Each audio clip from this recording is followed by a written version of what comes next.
Bonsoir à tous, bienvenue dans votre journal. Les titres de ce 9 octobre. Mariage chinois, la saga continue. Audience à huis clos devant la chambre de l'instruction de la cour d'appel à Orléans ce matin. L'avocat de Jean Germain demande l'annulation de la mise en examen de son client. On fait le point dans quelques secondes. 3 à 6 mois d'attente pour obtenir un rendez-vous chez un ophtalmo. Si l'Indre-et-Loire n'est pas la plus mauvaise élève, les délais sont bien trop longs pour les patients. Nous verrons pourquoi ce soir, mais également comment les opticiens parviennent de leur côté à tirer leur épingle du jeu. C'est l'enquête de cette édition. Et puis le tourisme, une manne financière. Si l'activité touristique se porte relativement bien en Indre-et-Loire, le département souhaite dès aujourd'hui cibler les enjeux qui renfloueront l'économie demain. Bonsoir à tous. Si on ouvre ce journal avec cette information, 1323 armes et munitions ont été saisies chez un particulier à Tours. Un véritable arsenal entreposé dans le conteneur de la propriété d'un homme d'une cinquantaine d'années qui a reconnu collectionner ces armes, dont 800 obus, lance-roquettes et grenades. Les douaniers de Tours ont clôturé cette enquête initiée en août dernier. Lors d'un contrôle au centre de tri postal de Mer en Loir-et-Cher, le colis renfermait alors près de 80 000 munitions. Hier, devant les prud'hommes, aujourd'hui, devant la chambre de l'instruction de la cour d'appel d'Orléans. Nouvel épisode de l'affaire des mariages chinois.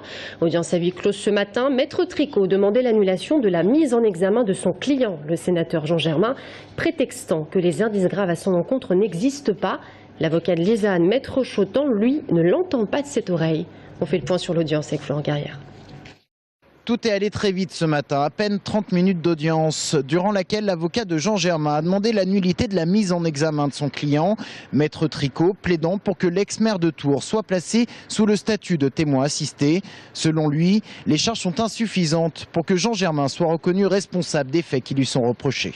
Il ne lui est reproché aucun acte positif et on est toujours sur une sorte de complicité passive qui n'a aucun sens pour un élu qui signait des dizaines de marchés de cette nature, qui gérait des centaines de millions d'euros et qui passait 3 jours par semaine au Sénat. Complicité passive, pour moi, juridiquement, c'est une notion que je ne connais pas.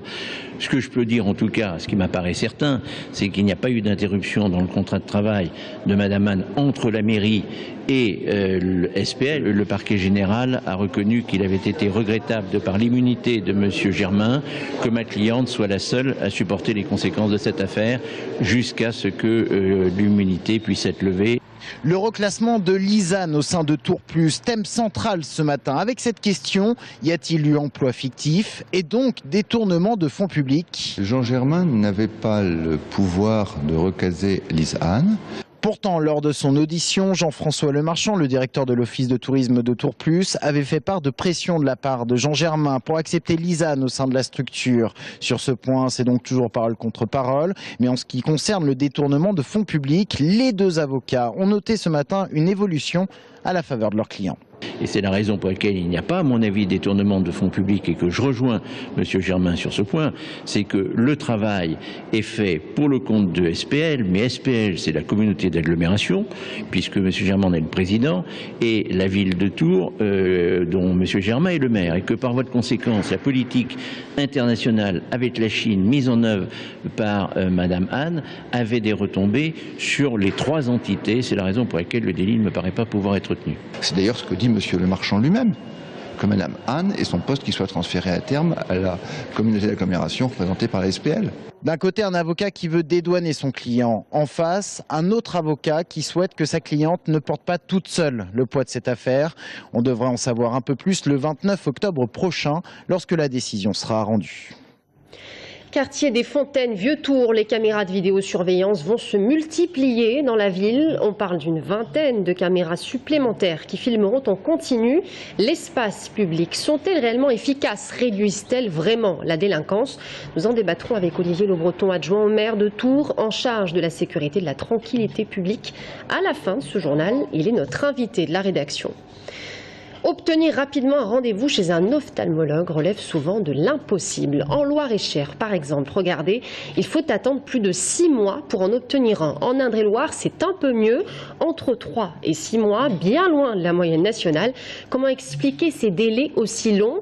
Les problèmes de vue représentent un marché particulièrement juteux en France, dont les opticiens savent profiter. C'est l'enquête de la rédaction, Aurélie Renaud. Ces patientes sont venues du Loir-et-Cher pour consulter un ophtalmologue du CHU de Tours. 2 mois pour obtenir leur rendez-vous, un délai correct comparé à leur département d'origine. Le médecin, c'est à Vendôme. Pour avoir un rendez-vous, il faut compter 6 mois. Si dans notre département, le nombre de praticiens reste constant, le besoin de la population augmente, notamment à cause de son vieillissement. Et quand la demande est plus forte que l'offre, l'embouteillage n'est pas loin.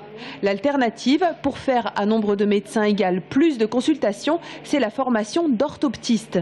C'est une personne qui est formée à la faculté de médecine, directement dans un service d'ophtalmologie pendant 3 ans en stage, au plus près du patient et du praticien, et qui a pour mission non seulement de faire son métier premier, si j'ose dire, qui est la rééducation des yeux, parce que c'est comme ça qu'elle est connue, mais aussi toute l'aide à la consultation, et c'est pour ça que le médecin peut ainsi travailler mieux.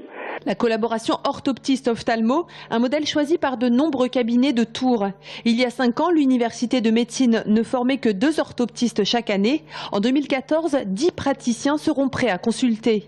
Il faut dire que l'urgence était là, les patients n'hésitant pas à mettre leur opticien, leur vendeur, dans une position de prescripteur, et ce, à cause du ras-le-bol des délais à rallonge. Le fait de déjà faire les lunettes, c'est bien. En effet, on a de la demande de nos clients de passer outre les visites ophtalmo. Pour moi, c'est pas une bonne chose. Enfin, sachez que si les délais s'étirent, les cabinets de ville et l'hôpital reçoivent les urgences dans les plus brefs délais. Sur les 55 000 consultations annuelles réalisées par le CHU, 11 000 l'étaient en urgence, des consultations sans rendez-vous et avec une prise en charge immédiate. À une semaine de la venue de Nicolas Sarkozy à Saint-Cyr-sur-Loire pour son meeting très attendu par les militants le 15 octobre prochain, Philippe Briand, député UMP, ex-trésorier de campagne de Nicolas Sarkozy, s'est exprimé à nouveau sur Big Malion, l'affaire qui fait trembler l'UMP. Depuis le début de l'enquête, j'ai l'impression d'être extrait du jeu. Et plus on est ingé tard dans une telle affaire, moins on est au cœur du sujet. Le député maire de Saint-Cyr-sur-Loire dit se tenir à la disposition des enquêteurs. Je n'ai fait que du propre sans tricher, a-t-il dit. En Indre-et-Loire, le tourisme se porte plutôt bien, en progression nette depuis 13 ans. L'activité touristique devient une véritable manne financière pour l'économie du département. L'objectif aujourd'hui, cibler les enjeux du futur et optimiser leur stratégie de développement. On tente d'y voir plus clair avec Romain Delville.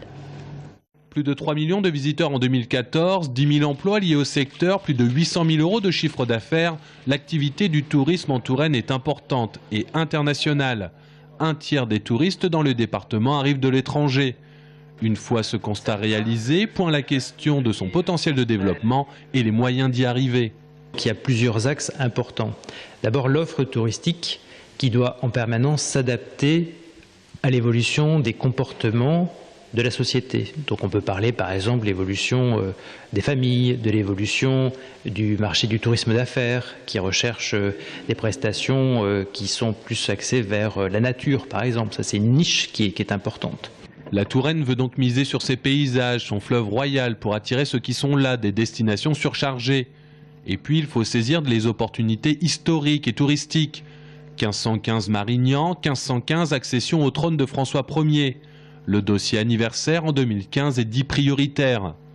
2016 sera l'année du 1700e anniversaire de Saint-Martin et l'agence départementale du tourisme travaille à la mise en place d'une charte d'accueil pour les voyageurs pèlerins.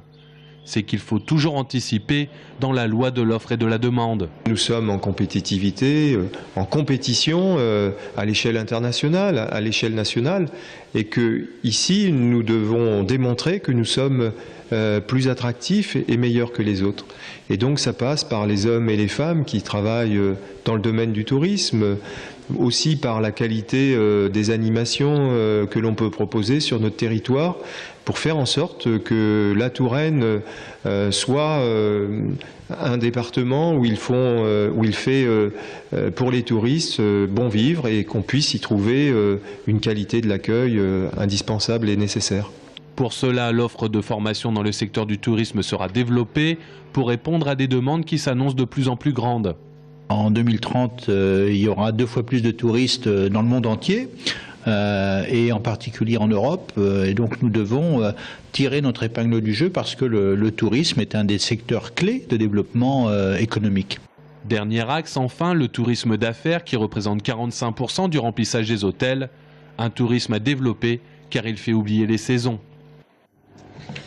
Le Tour FC dans l'angoisse de l'attente, reçu par le Conseil national olympique et sportif français et la FFF hier. Jean-Marc Etoury, le président du club, attend le feu vert pour recruter et ainsi sauver son club. Vous le savez, la Direction nationale de contrôle de gestion a interdit tout recrutement et contraint le club à une masse salariale réduite. Un cercle vicieux pour le Tour FC qui voit ses mauvais résultats progresser. La réponse, elle, ne devrait pas intervenir avant un mois de la part de la FFF.